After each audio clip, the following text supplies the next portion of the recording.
Avez-vous déjà senti le poids du monde tomber silencieusement sur vos épaules alors que vous vous retrouvez complètement seul?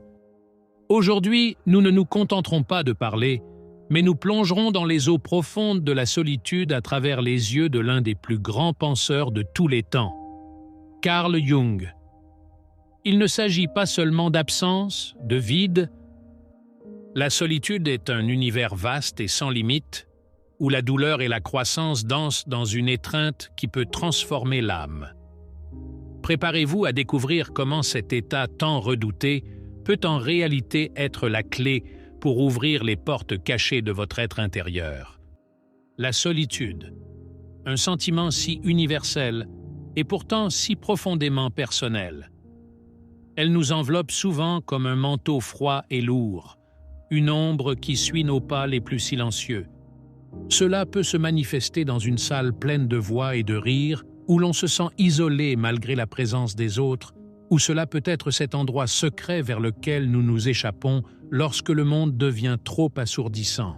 La solitude peut être un refuge, un lieu de calme et de réflexion, ou elle peut se transformer en une prison inévitable, où les murs sont construits par nos propres pensées et peurs. Mais que nous dit Carl Jung, le grand explorateur de l'âme humaine, de cet état d'esprit complexe? Jung ne considérait pas la solitude simplement comme un isolement des autres êtres humains, mais comme une opportunité précieuse pour une rencontre sincère avec soi-même.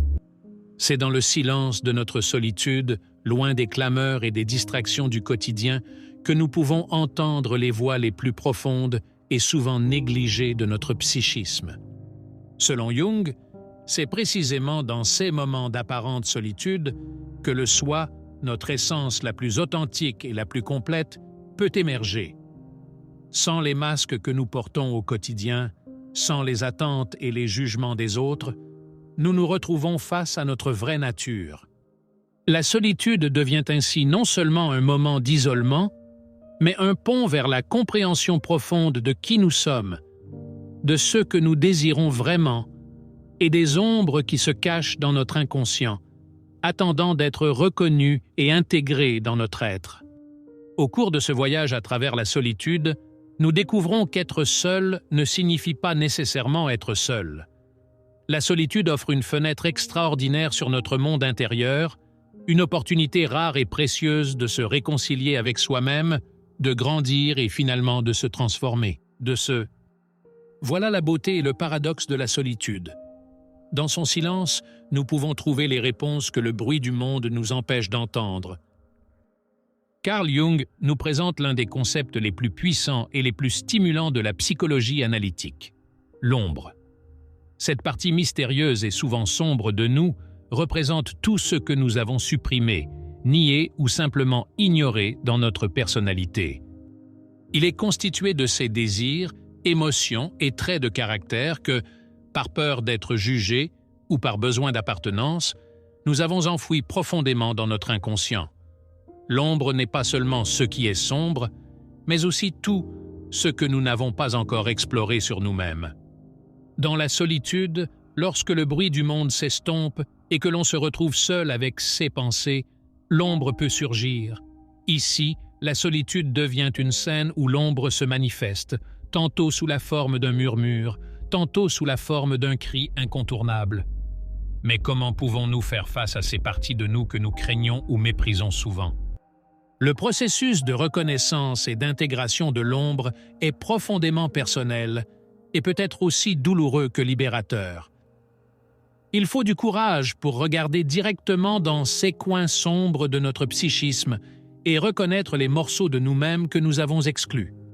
Cette rencontre peut ébranler les fondements de notre identité, mais elle est essentielle pour atteindre un sentiment de plénitude. Solitude offre le silence nécessaire à l'écoute des voix submergées par l'ombre. Ici, loin des distractions et des attentes sociales, nous pouvons véritablement écouter. La clé est l'acceptation, accueillir chaque aspect de nous-mêmes avec compassion, sans jugement. Cette acceptation n'implique pas de résignation, mais plutôt une intégration consciente qui conduit à une plus grande harmonie intérieure. Dans cet endroit solitaire mais plein de potentiel, nous pouvons trouver la liberté.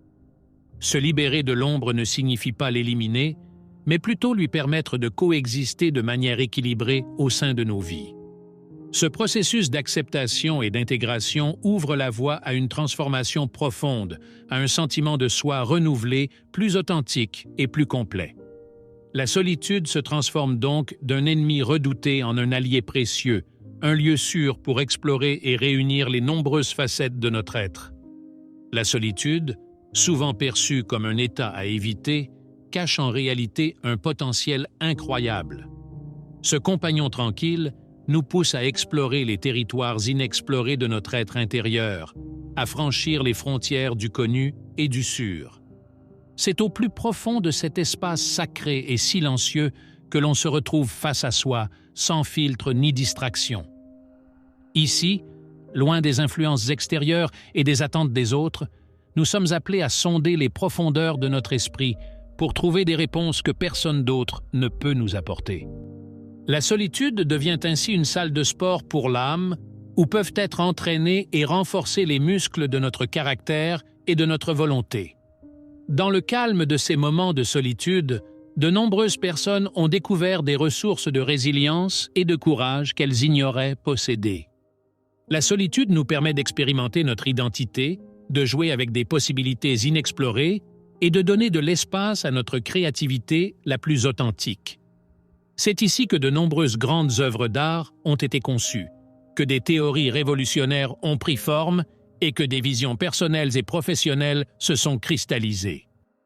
Plus profondément, la solitude peut agir comme un catalyseur pour une révélation encore plus grande, la découverte de notre mission de vie. Sans les clameurs et les exigences du monde extérieur, nous pouvons écouter la voix subtile mais insistante qui nous guide vers notre véritable objectif. Ce chemin n'est pas sans défi. La solitude peut faire naître des doutes et des peurs, autant que des intuitions et des inspirations. Cependant, c'est grâce à cette confrontation avec nos démons intérieurs et nos anges gardiens que nous pouvons en ressortir plus sages, plus forts et plus en paix avec nous-mêmes. La solitude n'est donc pas seulement un lieu de réflexion, mais une arène de transformation.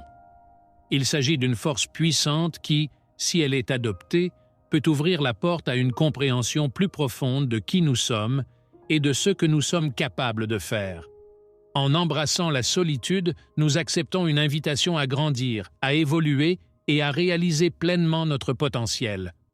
En conclusion, mes amis, la solitude peut être une pédagogue sévère, mais aussi une alliée précieuse.